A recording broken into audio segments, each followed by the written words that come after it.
Muito bem, nós estamos aqui para gravar mais um programa nesse canal do YouTube, onde estamos gravando para você um comentário bíblico de todos os livros do Antigo Testamento. E nós estamos no livro de 2 Reis. 2 Reis tem 25 capítulos, 719 versos, mostra a história dos reis de Israel, do capítulo 1 ao 17, e alternando com os reis do sul, os reis de Judá, mostrando numa perspectiva alguns detalhes, são mais 300 anos de história, alguns detalhes importantes, não relata tudo, mas relata do ponto de vista teológico, a idolatria, o afastamento de Deus, o que vai causar o cativeiro do reino do norte, Israel, para a terra da Síria, e um outro povo vai vir habitar. Judá ainda dura um pouco mais, e Judá, durando esse um pouco mais, Judá ainda vai ficar mais uns anos sem ter o seu cativeiro. Mas finalmente vai acontecer também o cativeiro babilônico e a destruição do templo. Em 1 Reis nós temos a construção do templo, em 2 Reis nós vamos ter a destruição do templo. Não é um fator triste a destruição do templo que Salomão construiu para adorar a Deus. Vamos então entrar em 2 Reis, também é enfatizado o ministério de dois profetas, o profeta Eliseu e o profeta Elias. Esses dois ministérios é bastante enfatizado no livro dos reis. Então nós vamos meditar um pouco nessa história desses dois profetas. Amém? Vamos então meditar. 2 Reis, capítulo 1, diz a palavra de Deus assim: E depois da morte de Acabe, nós vamos ter Moabe se revoltou contra Israel, essa rebelião de Moabe contra Israel, logo depois da morte de Acabe, o rei Acabe, que era o rei do norte. E Acasias pelas grades, e caiu Acasias pelas grades de um quarto alto. É interessante o que levou Acasias a cair pelas grades de um quarto alto, que tinha em Samaria, não é? E adoeceu, e enviou mensageiros, e disse-lhes, né, a queda de Acasias, o que tem a ver com a revolta de Moabe. Mas Acasias caiu pelas grades de um quarto alto, que tinha em Samaria, e adoeceu, e enviou mensageiros, e disse-lhes: Ide, perguntai a Baal-zebub, Deus de Ecrom, se sararei dessa doença. Em vez de ele consultar o Senhor, que o podia curar, não é? Ele vai consultar Baal-zebub. Baal-zebub, né, no Novo Testamento é chamado de Beelzebub. Baal-zebub quer dizer Senhor, Zebub, moscas, Senhor das moscas. Era o Deus a quem ele vai consultar, em vez de consultar o Senhor dos exércitos, né? Decide consultar Baal-zebub, Deus de Ecrom. Mas, verso 3, o anjo do Senhor disse a Elias, o tisbita: Levanta-te e sobe para te encontrar com os mensageiros do rei de Samaria. E dize: Porventura não há Deus em Israel para ires consultar a Baal-zebub, Deus de Ecrom?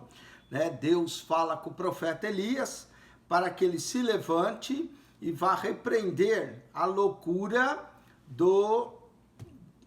desse rei Acasias, não é? E diz: por acaso não há Deus em Israel para ir consultar a Baal-zebub? E aí, então o profeta vai ao encontro dos mensageiros. Verso de número 4. E por isso, assim diz o Senhor: da cama a que subistes não descerá, mas sem falta morrerás. Então Elias partiu. Olha só, veio a palavra de julgamento sobre ele por ter ido consultar a Baal-zebub em vez de consultar ao Senhor. Então veio essa palavra de julgamento sobre ele. Por isso não descerás essa cama, sem falta morrerá. Assim, o reinado de Acasias vai ser também curto. E os mensageiros voltaram para o rei. Eles disse que há que voltasse. Ele se admirou que tão depressa esses mensageiros haviam voltados. Mas a razão que eles voltaram tão depressa é porque Elias o encontrou no meio do caminho. E disse aos mensageiros do rei: por que voltaste? E eles disseram: um homem nos saiu ao encontro e nos disse: ide, voltai para o rei, que vos mandou, e diz-lhe: assim diz o Senhor, porventura não há Deus Israel, para que mandes consultar a Baal-zebub, Deus Ecrom? Portanto, da cama que subisse não descerá, mas sem falta morrerás. Ele ouviu a mensagem, uma mensagem de condenação para ele, e ao ouvir essa mensagem, então eles dizem: qual era o traje do homem que vos veio ao encontro e vos falou essas palavras? Elias tinha um traje específico.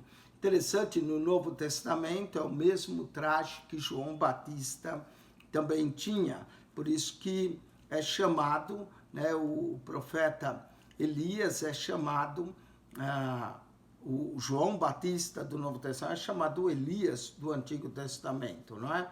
Qual era o traje? O rei sabia qual era o traje que Elias vestia. E ele perguntou: qual era o traje do homem que vos veio ao encontro e vos falou? E eles disseram: era um homem vestido de pelos e com lombo cingindo de um cinto de couro. Então disse ele: é Elias o tisbita. Ele conhecia Elias, o ministério de Elias desde o seu pai, Acabe.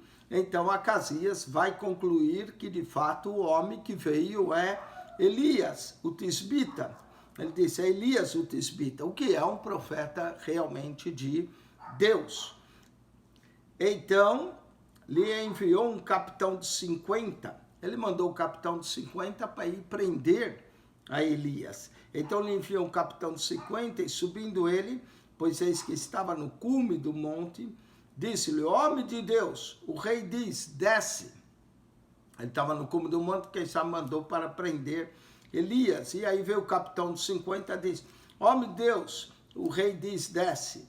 Mas Elias respondeu e disse ao capitão de 50: se eu sou, pois, homem de Deus, desça fogo do céu e te consuma a ti e os teus 50.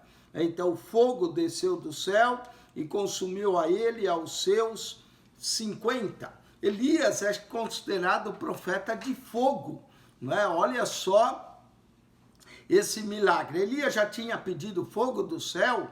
Nós vemos a história que Elias pediu fogo do céu na história que nós encontramos acerca de Elias enfrentando os profetas de Baal. Agora, Elias, ao enfrentar esses 50 que vieram para mandá-lo descer do monte, se desce do monte, o rei manda. Elias, então, se mostra, nessa história, Elias está se mostrando como um homem de Deus, dizendo: se eu sou homem de Deus, desça fogo. E veio agora fogo, mas para consumir os inimigos. Essa história também é mencionada em Lucas, capítulo 9, quando Jesus descia a Jerusalém, o seu semblante era como quem ia para Jerusalém, e os seus discípulos foram lhe procurar pousada em Samaria e não quiseram recebê-lo. Então João e Tiago disseram: quer que nós roguemos fogo do céu que consuma esses samaritanos? Retrata exatamente essa história. Mas Jesus os repreendeu e disse: de que espírito são vocês? Eu não vim condenar as almas dos homens, mas vim salvá-los. Então ele se retirou para outro lugar. Mas Jesus mesmo declarou que não veio condenar as almas dos homens, mas veio salvá-las. E aí Jesus acaba se retirando para outro lugar. Então nós vemos essa história sendo retratada. Mas foi um milagre tremendo. Elias ficou sendo conhecido como o profeta do fogo, né? O profeta onde Deus responde com fogo. E tornou o rei a enviar outro capitão de 50, com os seus 50, e esse lhe falou: homem de Deus, assim diz o rei, desce depressa. E respondeu Elias e disse: eu sou homem de Deus, desça fogo do céu e te consuma a ti e os teus 50. Então fogo de Deus desceu do céu e os consumiu, ele e os seus 50. Note só, já 100 soldados foram destruídos, 100 soldados haviam sido destruídos, mostrando que Deus era com Elias, não é? E esses soldados eram inimigos, claro, do povo. Eles estavam ali, inimigos do profeta de Deus. Mas note que o profeta de Deus tem autoridade sobre 50, sobre mais 50. E isso lembra também, quando chegar no profeta Eliseu, que ele vai enfrentar também o exército sírio. Então nós vemos aqui a ação de Deus sobre a vida de Elias, agindo poderosamente sobre a vida de Elias. Vamos continuar então essa leitura, uma leitura maravilhosa, né? Imagine só, 100 soldados haviam sido destruídos, 100 soldados totalmente destruídos pela mão, pelo fogo de Deus que desceu. Imagine o incêndio que foi aqueles soldados, né? Então, diz a Bíblia, e tornou o rei a enviar outro capitão dos terceiros 50 com seus 50. Então subiu o capitão de 50 e veio, pôs-se de joelho diante de Elias. Esse outro capitão teve receio, teve temor de Deus e suplicou e disse-lhe: homem de Deus, seja, peço-te, preciosa aos teus olhos a minha vida e a vida de 50 teus servos. Certamente esse capitão já sabia o que tinha sucedido aos dois primeiros capitães. Então esse chega com uma atitude bem diferente, temendo, e suplicou a Elias, disse: homem de Deus, seja-te preciosa aos teus olhos, a minha vida é de 50 teus servos. Ele pede pela sua vida. E eis que fogo desceu do céu e consumiu aqueles dois primeiros capitães 50 com os seus 50. Porém, agora seja preciosa vista aos teus olhos a minha vida. Ele vai pedir agora pela sua vida, pedindo que Elias tivesse misericórdia dele. É isso que ele vai pedir, não é? Mostra esse terceiro chefe de 50, ele mostrou que ele temia o homem de Deus, que temia a palavra de Deus que estava na boca do homem de Deus. Então, o anjo do Senhor disse a Elias. Esse anjo do Senhor no singular, muitos acreditam que é uma cristofonia, uma aparição de Cristo no Antigo Testamento. Então, o anjo do Senhor disse a Elias: desce com esse, não temas. E levantou-se e desceu com ele ao rei. E disse-lhe: assim diz o Senhor, porque enviaste mensageiro a consultar Baal-zebub, Deus de Ecrom, porventura é porque não há Deus em Israel? A mesma mensagem que Elias tinha entregue aos mensageiros do rei, agora quando ele desce com esse capitão de 50, ele vai e vai repreender Acasias por essa loucura, né? Essa tolice que ele fez em vez de consultar o Senhor. Porventura é porque não há Deus em Israel para consultar a sua palavra? Portanto, desta cama que subis, não descerá, mas certamente morrerás. Que palavra de julgamento para Acasias, por ter consultado Baal-zebub. Assim, pois, morreu conforme a palavra do Senhor. Olha só, Elias declarou a sentença e Acasias veio a morrer. Assim, pois, morreu conforme a palavra do Senhor que Elias falara, e Jorão começou a reinar no seu lugar no ano segundo de Jeorão, filho de Josafá, rei de Judá, portanto não tinha filho. Jeorão começou a reinar no lugar. Os mais do feito de Acasias que tinha feito, porventura não está escrito no livro das crônicas dos reis de Israel. Isso nos sugere também, quando o livro de Reis foi escrito, Crônicas já havia sido escrito. A diferença entre Reis e Crônicas é que o livro de Reis dá ênfase na atividade profética, enquanto Crônicas, na atividade mais sacerdotal dos reis. Por isso que Crônicas tem genealogia, está mais preocupado com genealogia, com atividade sacerdotal, provavelmente foi escrita por um escriba, e o livro de Reis por um profeta, e mostra a atividade profética. Com isso, terminamos o capítulo de número 1. Vamos continuar capítulo 2. Capítulo 2 agora, Elias vai ser levado para o céu num redemoinho, né? Elias vai subir ao céu num redemoinho. Diz a Bíblia assim: sucedeu, pois, que havendo o Senhor de elevar a Elias num redemoinho ao céu, muita gente diz que Elias subiu num carro de fogo ao céu. Você precisa ler a Bíblia, porque Elias não subiu num carro de fogo. O carro de fogo serviu apenas para separar Elias e Eliseu. Elias vai subir num redemoinho, tá claro? Redemoinho, né? Um redemoinho tipo um furacão de vento que levou Elias. Não foi carro de fogo, como alguns pregadores erroneamente falam. Sucedeu, pois, que havendo o Senhor de elevar Elias num redemoinho ao céu, Elias partiu com Eliseu de Gigal.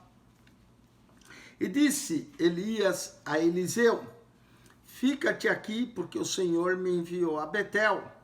Porém Eliseu disse: vive o Senhor e vive a tua alma, que não te deixarei. E assim foram a Betel. Parece que Eliseu já sentia que Deus ia levar a Elias e ele queria estar presente para o momento. Então os filhos dos profetas que estavam em Betel saíram a Eliseu e lhe disseram, olha só o que os filhos dos profetas vão dizer: sabe que o Senhor hoje tomará o teu Senhor por de cima da tua cabeça. O Senhor vai tomar o teu Senhor por de cima da tua cabeça. E ele disse: também eu bem o sei, calai-vos. Está vendo? Eliseu já começava a ter algumas revelações proféticas, e ele sabia, mesmo os profetas falando, Eliseu já sabia, por isso ele o acompanhou a Elias. E Elias lhe disse: Eliseu, fica-te aqui, porque o Senhor me enviou a Jericó. Ele primeiro foi a Betel, agora ele vai a Jericó. Porém ele disse: vive o Senhor e vive a tua alma, que te não deixarei. E assim vieram a Jericó. Eliseu sempre ouvia a voz de Elias, mas dessa vez ele pede: vive o Senhor e vive a tua alma, que não te deixarei. E assim vieram a Jericó. Então os filhos dos profetas que estavam em Jericó se chegaram a Eliseu e lhe disseram: sabes que o Senhor hoje tomará o teu Senhor por de cima da tua cabeça. E ele disse: também eu bem eu sei, calai-vos. Não é? A mesma mensagem, ela é repetida duas vezes, é porque de fato vinha de Deus. Então os filhos dos profetas em Betel falaram, agora os filhos dos profetas em Jericó avisam Eliseu, e Eliseu já estava consciente. Foi confirmação. Às vezes a palavra profética, Deus confirma. Deus usa um profeta, fala conosco, depois você vai em outro lugar, Deus usa outro profeta confirmando, e confirmando aquilo que Deus já falou ao seu coração. E Elias diz: fica-te aqui, porque o Senhor me enviou ao Jordão. Mas ele diz: vive o Senhor e vive tua alma, que não deixarei. E assim ambos foram juntos. Eliseu estava disposto a estar com Elias aonde ele fosse. E foram 50 homens dos filhos dos profetas, e de longe pararam defronte. E eles ambos pararam junto ao Jordão. 50 filhos do profeta o acompanharam. Então Elias tomou a sua capa e a dobrou e feriu as águas, as quais se dividiram para as duas bandas e passaram ambos em seco. A última vez que o Jordão tinha sido aberto foi quando Josué veio com o povo, e que assim que os sacerdotes tocaram o pé nas águas do Jordão com a arca, as águas se abriram, né? Então Elias é o profeta tremendo, faz fogo do céu descer, ressuscita mortos, as águas do Jordão se partem com a sua capa. Nós vemos os filhos dos profetas, tudo viram aquele grande milagre, e ambos vão passar em seco, né, pelo Jordão. Sucedeu, pois, que havendo ele passado, Elias disse a Eliseu: pede-me o que queres que te faça antes que eu seja tomado de ti. Elias também sabia que ele ia ser tomado, e disse a Eliseu: peço que haja porção dobrada de teu espírito sobre mim. Claro que Eliseu reconheceu a unção profética que havia na vida de Elias, e ele pede que houvesse uma porção dobrada, se fosse possível, do espírito que havia sobre Elias. E disse: coisa dura pedisses, se vires quando for tomado de ti, assim se te farás. Agora que Eliseu não quer deixar ele mesmo, né? Ele falou: coisa dura pedisses. Eliseu demonstrou um desejo muito grande de ter a mesma unção de Elias, mas ele não queria apenas a mesma, ele queria mais ainda, ele queria porção dobrada, mostrou uma espiritualidade, um desejo tremendo. Elias sabia da dureza do ministério profético, por isso ele disse a Eliseu: coisa dura pedisse, me vire quando for tomado de ti, assim te fará. Porém, se não, não se fará. Agora sim, Eliseu tinha mais do que obrigação de ficar acompanhando Elias aonde ele fosse.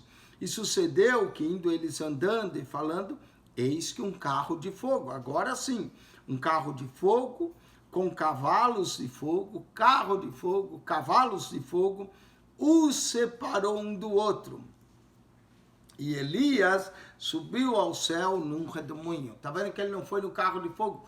Carro de fogo e os cavalos de fogo só veio para separar um do outro, e aí Elias, no meio de um redemoinho, subiu ao céu. Essa subida de Elias ao céu nos lembra também a ascensão de Jesus em Atos capítulo 1, e o fato de Eliseu ter pedido a porção dobrada para continuar o ministério de Elias, o ministério profético, nos lembra dos apóstolos também no dia de Pentecoste, quando veio um vento forte e veemente, que lembra o redemoinho aqui, que leva Elias, e desceram línguas como de fogo e pousaram sobre eles, e eles receberam também do Espírito Santo para continuar a obra de Cristo. Interessante essa relacionamento, essa visão aqui, e como ela se aplica no Novo Testamento, no dia de Pentecostes, no livro de Atos, capítulo 1, a ascensão de Jesus, a descida do Espírito Santo, com poder e grande glória e com línguas de fogo. Aqui era carro de fogo, cavalos de fogo, lá era línguas que pousaram como que de fogo, e separou um do outro, e Elias subiu ao céu num redemoinho. Por que os carros e os cavalos tiveram que separar? Você não era capaz de Eliseu também subir junto com Elias? Então houve a separação para que Elias fosse levado para cima num redemoinho, e Eliseu então vai receber. A capa de Elias vai cair, né? O que vem do Eliseu, note que Eliseu viu, clamou: meu pai, carros de Israel e seus cavaleiros, e nunca mais o viu. E tomando das suas vestes, as rasgou em duas partes. Separou em duas partes. Também levantou a capa de Elias que lhe caíra. Conforme Elias foi subindo, a capa que caiu e voltou-se e parou à borda do Jordão. Elias havia aberto o Jordão com a capa, Eliseu agora recebe a capa, o fato de ele receber a capa era proteção, ele recebe a mesma proteção para continuar o ministério que Elias tinha feito. Ele recebe a capa, e olha que ele vai usar a capa, e vai o primeiro milagre acontecer agora com Eliseu. Elias realizou 8 milagres, e Eliseu vai realizar 16 milagres. Presta atenção, e tomou a capa de Elias que lhe caíra, e feriu as águas, e disse: onde está o Senhor, Deus de Elias? Ao ferir as águas, então feriu as águas, e se dividiram elas para uma banda e outra, e Eliseu passou. Note que o Jordão então abre agora pela terceira vez. A primeira vez foi quando Josué veio para entrar e possuir a terra prometida, o Jordão se abriu. Quando Elias decidiu passar o Jordão se abriu, e depois se fecha novamente. E agora Eliseu retorna, e o Jordão se abre. Essa passagem pelo Jordão lembra o povo de Israel passando pelo Jordão para possuir a terra prometida, e Eliseu agora passou. Essa também passagem para lá para o Jordão e passagem para cá para o Jordão nos lembra o batismo. Jesus foi batizado no Rio Jordão. Não é? Quando João batizava, diz no Evangelho de João que ele batizava do outro lado do Jordão. Então as pessoas eram batizadas e entravam na terra, né, significando o novo Israel. Então essa passagem de Jordão para lá e para cá também aponta para o batismo, né? E ele passou Eliseu de volta. Vendo, pois, note que os filhos dos profetas ficaram contemplando aqueles 50. Vendo, pois, os filhos dos profetas que estavam de fronte de Jericó, disseram: o espírito de Elias repousa sobre Eliseu. Os próprios profetas reconheceram que o mesmo espírito que estava sobre Elias repousa sobre Eliseu. E vieram-lhe ao encontro e se prostraram diante dele em terra. Os filhos dos profetas de Jericó reconheceram isso e disseram: eis que com os teus servos há 50 homens valentes. Ora, deixa-os ir para buscar teu Senhor. Pode ser que o elevasse o Espírito do Senhor e o lançasse em algum dos montes ou algum dos vales. Porém, ele disse: não os envie. Tinha 50 homens que queriam ir buscar Elias, pensando que o Espírito do Senhor o transportou dali para algum lugar, para algum monte, para algum vale. Porém, ele disse: não os envie. Não é? Eles, ao princípio, quando eles viram aquele redemoinho, achando que Elias tinha ido levado pelo Espírito do Senhor a algum monte, algum vale.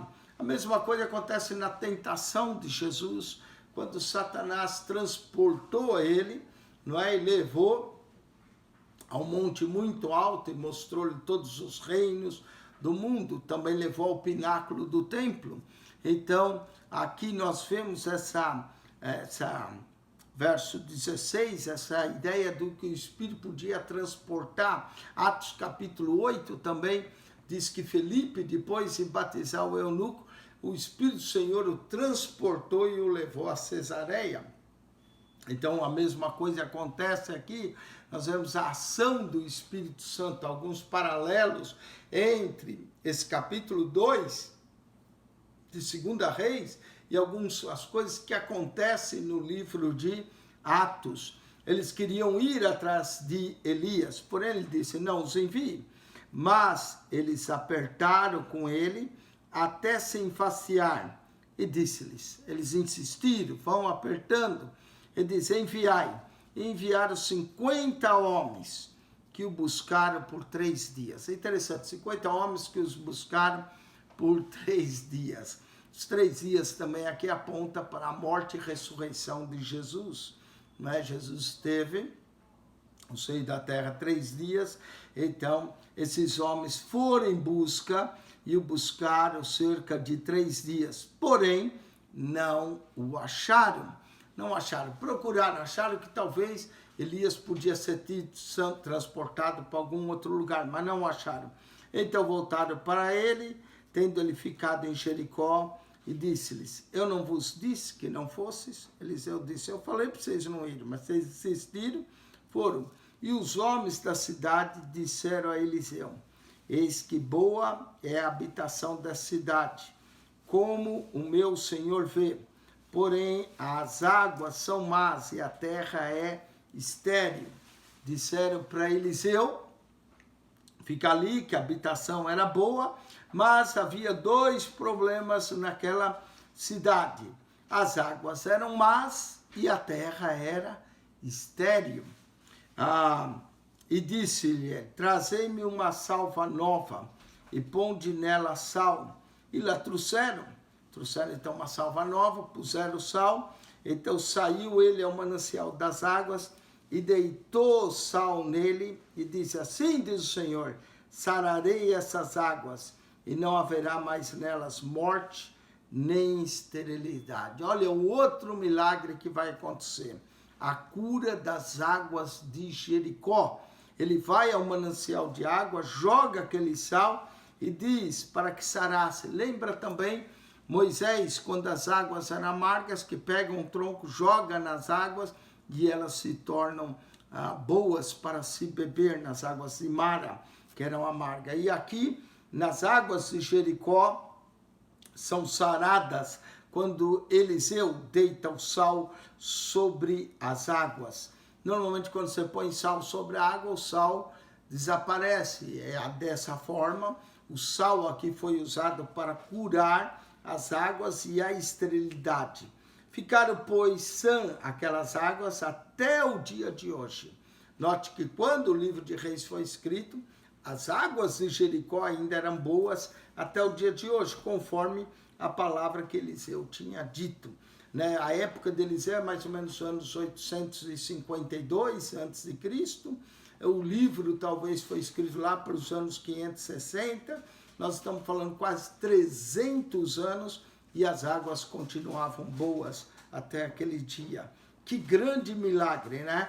As águas de Jericó se tornaram boas devido a um milagre realizado pelas mãos do profeta Eliseu, como Eliseu tinha dito. Verso 23.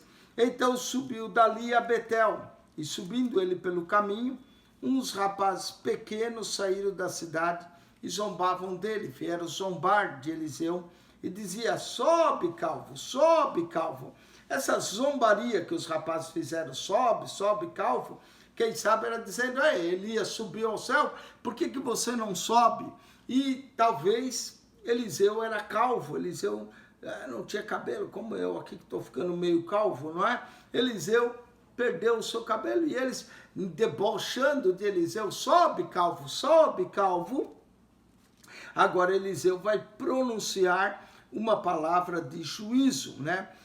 Quando nós vemos essa crítica, essa perseguição ao profeta, isso indica que Eliseu também era um homem temperamental, não é? Certamente mostra que Deus queria consolidar a autoridade espiritual de Eliseu com esses rapazes de Betel. Por fim, revela que Deus tem sempre disponibilidade de seus agentes de juízo. E virando ele para trás, os viu e os amaldiçoou no nome do Senhor.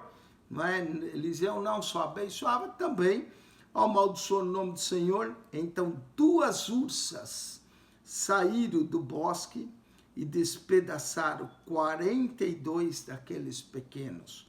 Pequenos deviam ser rapazes, novos ainda. A ursa veio e despedaçou 42. E isso vai cair um temor e uma confirmação da autoridade do profeta Eliseu. E foi-se dali para o Monte Carmelo, mais ao norte, e dali voltou para Samaria. Eliseu vai acabar habitando, nos parece, pelos relatos que nós vamos ter de Naamã, Eliseu acaba habitando na cidade de Samaria, a próxima cidade de Samaria. Note que ele vai ele atravessa o Jordão, vai a Jericó, de Jericó ele vai a Betel, que é casa de Deus. Ali sai esse juízo, despedaça os rapazes, essas 2 ursas, não é? 42 aqueles pequenos.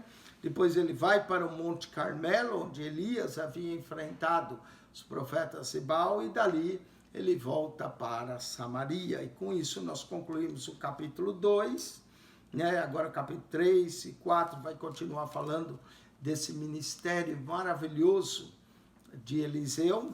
5, 6, boa parte dessa primeira, vamos dizer, 1/3 do livro de 2 Reis concentra no ministério profético de Eliseu. Que maravilha, não é? Nós vemos aqui já 3 milagres nesse capítulo 2. As águas do Jordão que se abriram, as águas de Jericó que foram curadas da sua esterilidade, que não eram águas boas, se tornaram águas boas, e as 2 ursos como sinal de julgamento, e despedaça 42 jovens. Vamos continuar nessa aventura, capítulo 3 e 4, no próximo programa. Que Deus te abençoe, que a graça de nosso Senhor Jesus seja contigo. Se gostou desse vídeo, coloque o sinal de joinha, ajude-nos a divulgar, falando para amigos e familiares, ou postando no seu Facebook, se você quiser fazer, e que Deus te abençoe grandemente em Cristo Jesus. Que a graça de nosso Senhor seja contigo, o amor de Deus, nosso Pai, e a comunhão do Espírito Santo de Deus. Amém. Quem esteve convosco, mais uma vez, pastor Eugênio Piacentini. Amém.